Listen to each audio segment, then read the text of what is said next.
Tonight I watched, where'd it go? Leah Meyerhoff's I Believe in Unicorns. It's playing at the IFC Center in New York and is coming to LA in a few weeks. But it's also on Vimeo on demand for $5 to rent, or I think it's $13 to own the digital copy. I don't particularly like owning digital things, so I rented it. I've rented a few things from Vimeo lately. You can pay through PayPal, which is just fantastic. I love PayPal. You can do PayPal on the Amazon rental too. Sorry, kittens. I think it's great because it's like, $5 is certainly cheaper than a movie ticket. Anyways, so she'd been working on this film for a while, and she made a short film called Twitch while she was working out the kinks on this one, and that film played as a kitten in a couple, almost 100, I think she says at least 100 festivals, something like that, and she was nominated for a Student Academy Award. And then she made this film, and one of the executive producers is Allison Anders, who is one of my favorite female filmmakers. She is a delight. And really, really fun on social media. You should definitely interact with Allison Anders if you get the chance. She's so nice. So this is sort of a semi-autobiographical film. I couldn't really tell if it was supposed to be set in the 70s because a lot of it felt 70s, but then parts of it didn't. So I have no idea. But it's about a girl named Davina who is taking care of her mother who has MS, and the mother is actually played by Leah Meyerhoff's actual mother because her mother does have MS. And she's just turned 16, and she's angsty, as you are when you're just turned 16. And she meets a boy who is super attractive and that she had seen from afar and was like, oh, he's so cute. And then he actually came and started talking to her. And one thing leads to another, and then they run away. And I'm not going to tell you the rest of the story. But what I thought was interesting, what I really like, and things I've noticed this year, is that there's a lot of films coming out in the last few years that are distinctly female takes on teen years. Because there's always been, like, most coming of age films are about teenage boys. A lot of the ones that you can think of that are super zeitgeisty, like Stand By Me or The Goonies, or well, I don't know if The Goonies is coming of age, but they're usually about a teenage boy racing the moon. There's a girl in there, but it's two teenage boys. And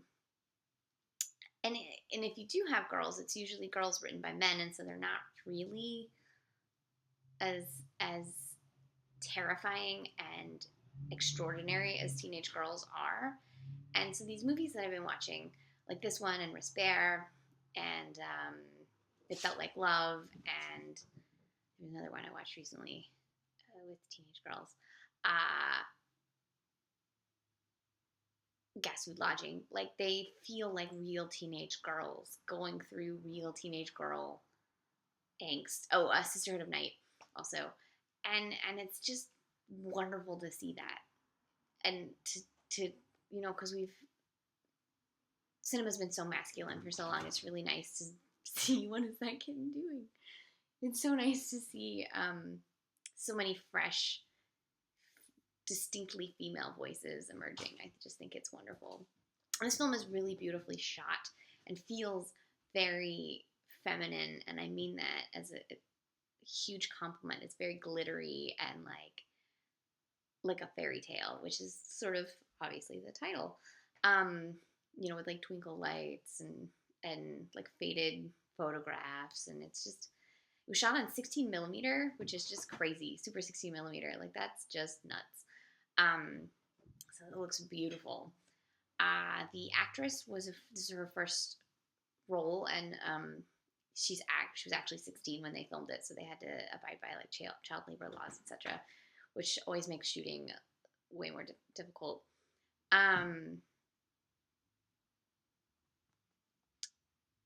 Where was I going with this? There's animation. So Leah Meyerhoff not only wrote and directed this, but she did a lot of the animations in it as well, stop motion animation throughout the film. It reminded me not that it feels like it's copying any of these films, but it had some definite moments of homage to like there's one moment that's so definitely an homage to Badlands. It even has that music from Badlands. It was kind of amazing. And but there's moments where you sort of feel reminded of Beasts of the Southern Wild and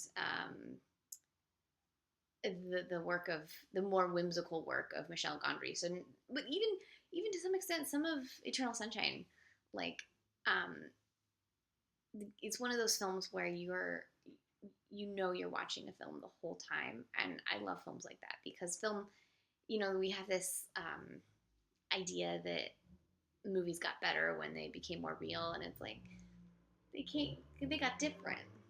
Not that not that one kind is better than the other, but I like every once in a while to watch a film that just feels like a piece of art, and that's definitely what this film is. Um, it I think it's an honest depiction of how your emotions are so strong when you're so young, and how lots of girls end up in particularly dangerous relationships. Um, Even women, to be honest, and is a very stark look at that without. So it makes you sort of think without hitting you over the head with its ideas and without sugarcoating them. It's just very raw and honest. Um, Kind of like It Felt Like Love was a very raw and honest film. Um, so this filmmaker and Eliza Hittman from It Felt Like Love, and I can't remember the name of the woman, but she's got a film coming out in a couple months called Diary of a Teenage Girl. They're all part of a collective called Film Fatales, and they all help each other with their filmmaking, and I think that's fantastic also because then you can see these amazing pieces of work that they're helping each other make. It's fabulous. I might actually see this again when it's in theaters in a couple weeks here in LA because I really liked it, and I kind of want to see it like instead of on my little shitty computer screen. Um, but anyways, if you want to watch it on a shitty little computer screen or Vimeo, you can stream onto like if you have a connected to what I don't have technology, so I have a TV VCR. But if you have like a big TV that's connected to your internet somehow, and you know how to do that, you can stream HD Vimeo on your big fancy TV. I don't know how to do that. That's beyond my abilities. But I recommend this. So again, it was Leah Meyerhoff's, I believe, in Unicorns. It just went on streaming yesterday. So you should watch it. It's on Vimeo. If you're in New York, you should go see it at the IFC Center. They've been doing a really great Q&As after a lot of the screenings. If you follow, I think it's Unicorns the Movie on Twitter, you can see when they're going to have screenings with Q&As.